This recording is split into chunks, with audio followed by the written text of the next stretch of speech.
Number 2, 7:4 கவனித்து பாருங்கள். இவன் எவ்வளவு பெரியவனாய் இருக்கிறான் பாருங்கள்.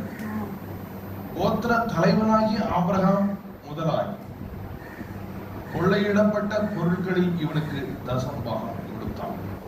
இப்போ நிறைய பேர் இதை எப்படி பார்க்கிறார்கள் என்றால், இது நியாயப்பிரமாண காலத்தில் தான் நடந்துச்சு, நியாயப்பிரமாணம் தானே, நியாயம் பின்பாக எழுதியிருக்கு. நியாயப்பிரமாணம் கொடுக்கப்பட்ட காலத்தில் லேவியர்களிடத்திலே லேவியர்கள் இந்த தசமபாகத்தை பெற்றார்கள்.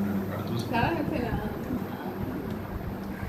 லேவியின் புத்திரர்கள் ஆசீர்வாதத்தை அடைகிறவர்களும் ஆபிரகாமின் அறையிலிருந்த தங்கள் சகோதரனான ஜனங்கள் கையிலே நியாயப்பிரமாணத்தின்படி தசமபாகம் வாங்குவதற்கு கட்டளை பெற்றிருக்கிறார்கள். பாருங்க, அது நியாயப்பிரமாண காலத்துல ஆபிரகாமுடைய சந்ததி லேவின்றது ஒரு கோத்திரம். யாக்கோபுடைய 12 பிள்ளைகளுக்கு ஒவ்வொரு கோத்திரத்துக்கும் ஒரு கோத்திரம், அப்படிதானே? அவர்கள் நியாயப்பிரமாண காலத்துல நியாயப்பிரமாணத்தின்படி தங்கள் சகோதர ஜனங்களின் கையிலே நியாயப்பிரமாணத்தின்படி தசமபாகம் வாங்குறதற்கு கட்டளை.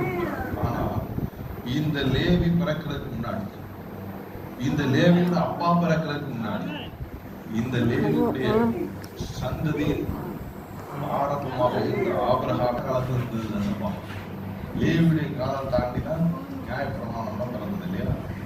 ஆனா அது நியாயப்பிரமாண காலத்திற்கு ரொம்ப முன்பாக